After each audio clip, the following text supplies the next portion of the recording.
اعوذ باللہ من الشیطان الرجیم بسم اللہ الرحمن الرحیم اللہم صلی علی محمد وعلی محمد۔ السلام علیکم ناظرین، میری ویڈیو اچھی لگے تو لائک اور سبسکرائب کر لیں۔ حضرت یوسف علیہ السلام خانہ عزیز مصر میں خرید و فروخت کے معاملے کے ختم ہونے کے بعد عزیز مصر حضرت یوسف کو اپنے گھر لا کر اپنی بیوی زلیخا سے کہنے لگا کہ تیرے کہنے کے مطابق میں نے اسے خرید لیا ہے، اب ضرورت ہے اس امر کی کہ اس کی پوری خاطرداری کر، کیونکہ یہ نہایت پیارا بچہ ہے، اپنا مثل و نظیر نہیں رکھتا۔ زلیخا جو پہلے ہی ان پر بسط دل و جان قربان تھی اور ان پر اندھا دھند مر مٹنے کو تیار تھی، اندھے کو کیا چاہیے، دو آنکھیں۔ اسے بہانہ مل گیا اور اس نے حضرت یوسف کی بے تابانہ خدمت شروع کر دی۔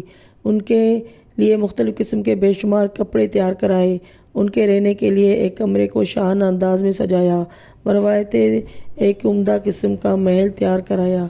بہرحال حضرت یوسف علیہ السلام عزیز مصر کی بیوی زلیخا کے زیر اہتمام زندگی ایام گزار رہے تھے کہ جوانی ابھر آئی اور عشق زلیخا درجہ کمال کو پہنچ گیا۔ ایک روایت میں ہے کہ بڑھتے ہوئے عشق کے تقاضے سے زلیخا نے یوسف علیہ السلام کے کمرے میں مختلف انداز میں باہمی تصویریں نصب کرا دیں۔ حضرت یوسف علیہ السلام جو زلیخا کو چشم عصمت سے دیکھ رہے تھے، کوشش کرتے رہے کہ زلیخا سے نظر چاہ نہ ہونے پائے، یہاں تک کہ 7 سال گزر گئے۔ بروایت روضۃ الصفا، زلیخا جس کے دل کی گہرائی میں یوسف علیہ السلام فروکش تھے، وہ اپنے حصول مقصد کے لیے بے چین تھی۔ ایک ایسا شاندار قصر تعمیر کرایا جس کی مثال اس وقت نہ تھی۔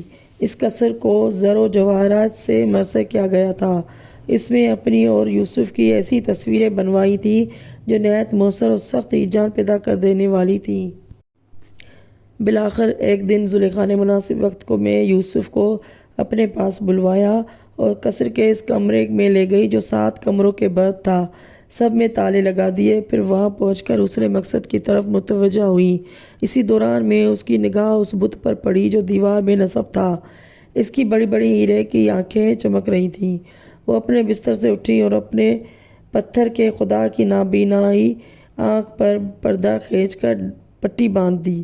یوسف نے پوچھا، تم نے یہ کیا کیا ہے؟ اس نے جواب دیا کہ میں عازم گناہ ہوں، مجھے شرم آتی ہے کہ محو گناہ ہوں اور میرا خدا مجھے دیکھ رہا ہے۔ حضرت یوسف علیہ السلام نے فرمایا کہ تمہارا خدا تو ایسا ہے جس کی آنکھ پر تم نے عزم معصیت کی پیش نظر پٹی باندھ دی۔ میں اپنے خدا کی نظروں سے اپنے کو کس طرح بچاؤں جو کہ اقرب من حبل الورید الرگ جان سے بھی زیادہ قریب ہے، ہر وقت حاضر و ناظر ہے۔ خدا را مجھے دعوت گناہ نہ دو۔ مگر زلیخا نے ایک نہ سنی اور معاذ اللہ وہ تمہارے میاں میرے اور یوسف نے کہا، معاذ اللہ وہ تمہارے میاں میرے مالک ہیں، انہوں نے مجھے اچھی طرح رکھا ہے، میں ایسا ظلم کیوں کر سکتا ہوں، خدا را مجھے معاف کرو۔ مگر زلیخا جو جذبات و خواہشات میں ڈوب چکی تھی، ایک بات بھی سننے پر آمادہ نہ ہوئی۔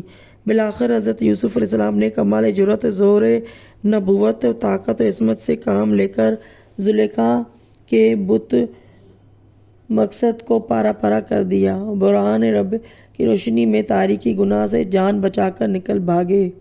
حضرت یوسف علیہ السلام جس جگہ سے بھاگے تھے وہاں سے باہر تک میں 7 دروازے تھے اور سب مقفل تھے۔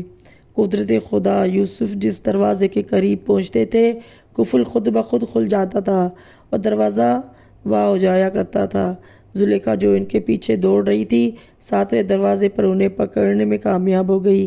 اس نے ان کا دامن پکڑا، دامن پھٹا، دروازہ کھلا تو عزیز مصر کو موجود پایا، جو بروایت اسی ٹوہ میں آیا ہوا تھا کہ لوگ کیا کر رہے ہیں۔